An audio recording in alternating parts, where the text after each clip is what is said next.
2021. Saya di sini akan menyampaikan materi tentang pengembangan nilai-nilai agama dan moral anak usia dini untuk memenuhi tugas akhir dari Bunda Wiwinda MAG.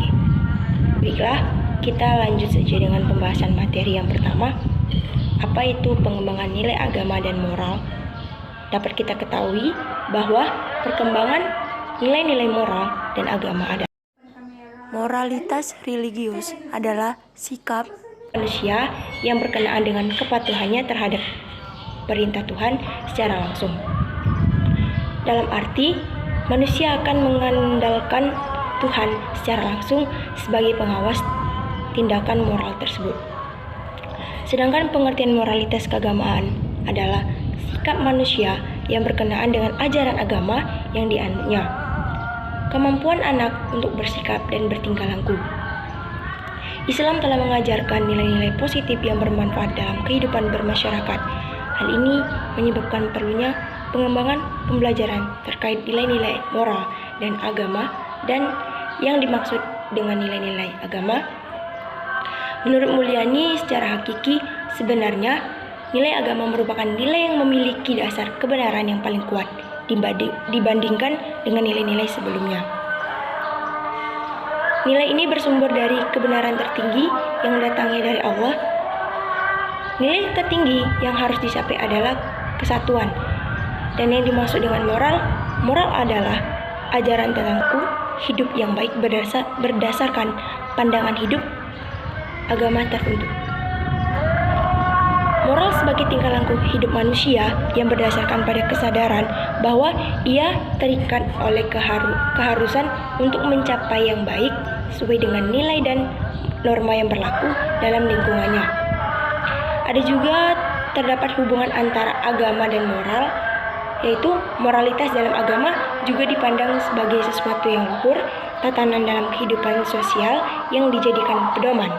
Bisa dibilang agama melahirkan moral, sehingga seseorang yang beragama dan menjalankan ajaran agamanya dengan baik semestinya juga memiliki moral yang baik. Baiklah, itulah tadi materi yang bisa saya paparkan.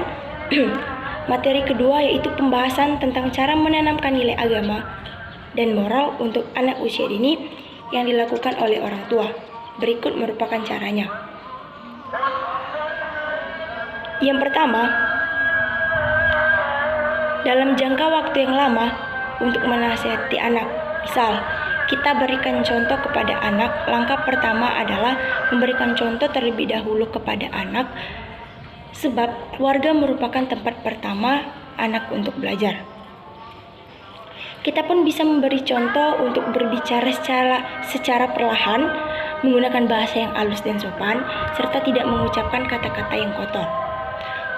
Yang kedua, mulai dari kebiasaan yang sederhana. Jika kita dapat memberikan teladan secara baik sekaligus, anak pun bisa ikut berubah. Karena itu, kita harus mulai dari kebiasaan yang mudah terlebih dahulu. Misalnya, kita mulai makan dengan tangan kanan, lalu mengajarkan anak untuk mengantri makan, untuk mencuci piringnya. Kita pun juga bisa memberikan contoh. Misalnya, kita sebelum makan, kita berdoa dulu. Itulah tadi cara penanaman nilai agama dan moral. Menyampaikan nasihat yang dengan cara yang baik dan menyenangkan agar anak tidak tersinggung, karena emosi anak itu belum stabil. Lalu, jika kita ingin memberikan anak saran dan nasihat, lebih baik kita berbicara dengan baik. Misalnya dengan membacakan cerita sebelum tidur, menceritakan kisah yang memiliki amanat baik, serta menghibur anak jika mereka sedang sedih dengan nasihat. Kita pun juga bisa menyelipkan nasihat ketika anak beraktivitas, misalnya dengan memberikan mainan ataupun buku. Lalu kita pun bisa hatinya sedang sedih dan kesal. Yang keempat, ajak anak untuk bersosialisasi dengan lingkungan yang baik selain keluarga.